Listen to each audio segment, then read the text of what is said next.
It's a name most of us here in India hadn't heard maybe a few days or a few weeks ago. Peter Navarro, one of Donald Trump's closest advisors, has once again shown us the ugly face of a new America.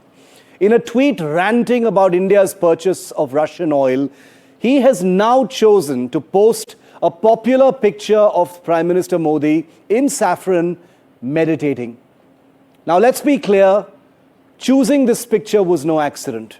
He could have chosen any picture of Modi.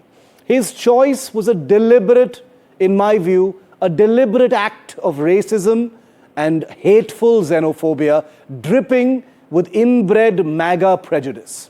Now we know the picture of Modi is one of religiosity, of spirituality and of culture.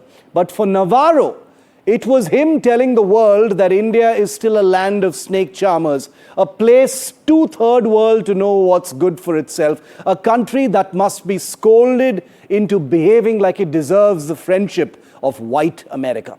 And this is not new, mind you. Navarro has earlier mocked India's Maharaja tariffs. He's been ridiculed before for inventing a fake economist to support his views. He's even been called a moron by Elon Musk, but that's separate.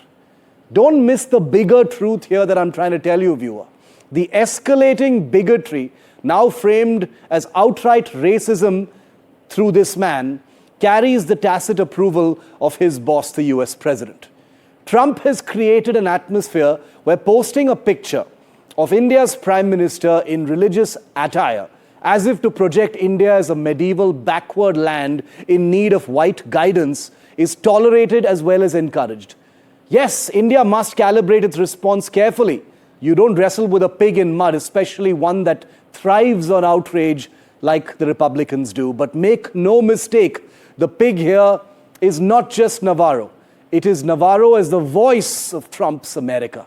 And when that voice signals that India is nothing more than a third world black hole that must be arm twisted into obedience, the cultural line has been crossed. Muscle flexing and tough diplomacy are part of the game. India is used to it. But racism is not acceptable. Navarro has sent a message that the US-India partnership is a house of cards and that the new America does not see India as an equal partner, but as white man's burden. The message back to America must be just as clear in my view.